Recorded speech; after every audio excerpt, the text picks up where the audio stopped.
আসসালামু আলাইকুম রহমতুল্লাহি ওয়া বারাকাতুহু।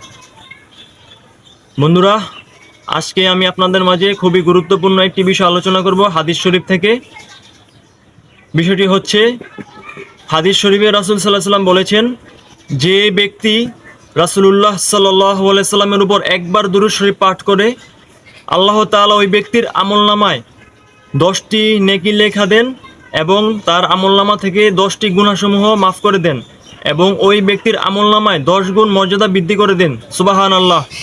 তাহলে আমরা একবার দুরূদ শরীফ পাঠের মাধ্যমে 30টি ফজিলতের কথা জানতে পেলাম। তাহলে আমরা রাসূলুল্লাহ সাল্লাল্লাহু আলাইহি সাল্লামের উপর বেশি বেশি দুরূদ শরীফ পাঠ করব, সাল্লাল্লাহু আলাইহি ওয়াসাল্লাম। এখানে আপনাদের অবগতির জন্য বলে রাখি, অনেকগুলো দুরূদ শরীফ আছে। তার মধ্যে দুরুদ ইব্রাহিম হলো শ্রেষ্ঠ দুরূদ শরীফ। আর যে ছোট দুরূদ শরীফগুলো আছে, সেই দুরূদ শরীফগুলো আমরা তাসবিহ আকারে জপে পাঠ করতে পারি, যেমন সাল্লাল্লাহু আলাইহি ওয়াসাল্লাম, এটিও একটি দুরূদ শরীফ।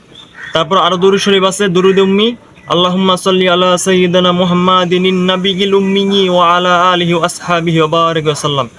আমরা রাসূলুল্লাহ সাল্লাল্লাহু আলাইহি ওয়াসাল্লামের উপর বেশি বেশি দুরূদ শরীফ পাঠ করব। সবাইকে অসংখ্য ধন্যবাদ।